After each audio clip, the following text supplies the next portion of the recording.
You know, in the world, we are building medical infrastructure in such a way that today all of us are expecting someday we will all be seriously ill. It need not be so. If you live with Narmada ji, it need not be so. And not just her, there are many others. It need not be so if you know how to manage the elements, if not all of them. It's very easy to bring water and air into your control. These are two elements which are easily accessible. If you do this combination well and little conscious about what you consume, you will never go to the doctor. There was a time, for the whole town there used to be one doctor and it was enough. Today every street has 5 doctors and it's not enough. This shows how we're living. When we forget how to live, when we do not respect what makes our life, the earth that we walk upon, air that we breathe, water that we drink, the very sky that holds us in place, when we have no respect and reverence for that, how they behave within us is very different. Today there is substantial scientific evidence to show that water has tremendous memory. If you just generate a thought looking at the water, the molecular structure of the water will change. Just a look, the molecular structure of the water will change. If you touch it, it will change. How you touch it is very important. So now for example, they're keeping it in a copper vessel with a flower on top of it, because this is the God. What other God? If you don't drink water for one day, this is the only God, no other God, isn't it? So, how you treat the water, the memory remains for a long period. So before we consume it or before it touches our body, how we treat the water changes the quality of everything in our system. This is a science we have always known, but today modern science has done enormous amount of experimentation on this. Now they're saying water is a liquid computer. The volume of memory and intelligence it carries by itself.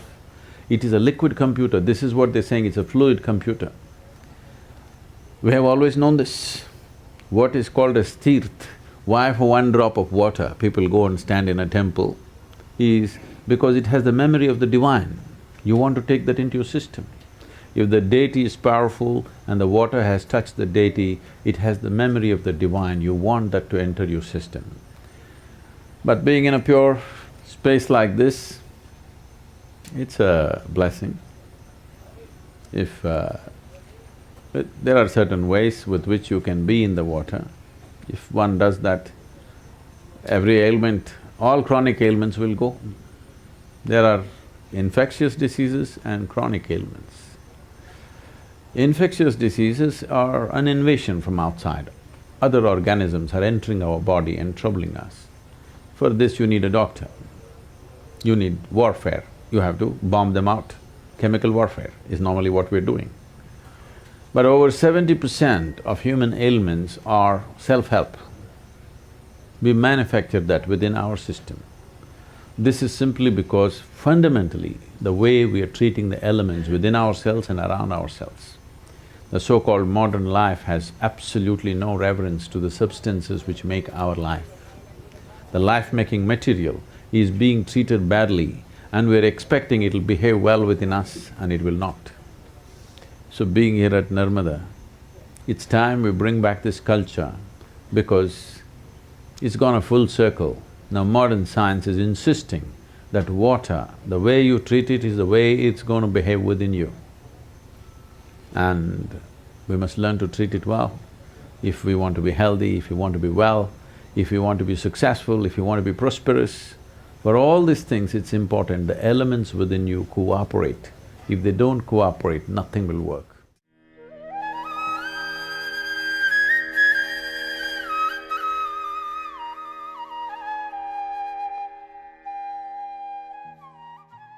One simple thing you could do is how you treat the water, at least the water that you consume. I know today everybody is drinking water from plastic bottles. If you keep it in a metal vessel, particularly copper or copper alloy, the very nature of the water will change.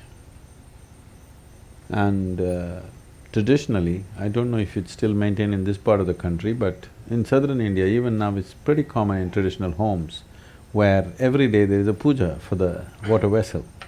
They will put some vibhuti on it, some kumkum on it, and there's a small arati for the thing, because the water should… water has a enormous amount of memory, it remembers how you have treated and accordingly it'll behave. This is something very simple, everybody can start.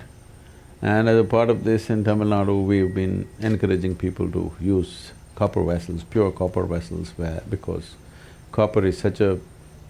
it's the best conducting metal and it energizes the water. Energizing, if you check the if you check the chemical composition, it'll not change. That is the beauty of it. It's only the molecular structure of the water that will change. You might have experienced this. Suppose you ever… is there a waterfall in Narmada anywhere? There's a waterfall. If the water is falling like, let's say, over 20-25 feet, and just after the waterfall, if you just touch the water, you will find water is silky for touch. Have you noticed this? Because water implodes within itself and the molecular structure changes. The way it feels is different.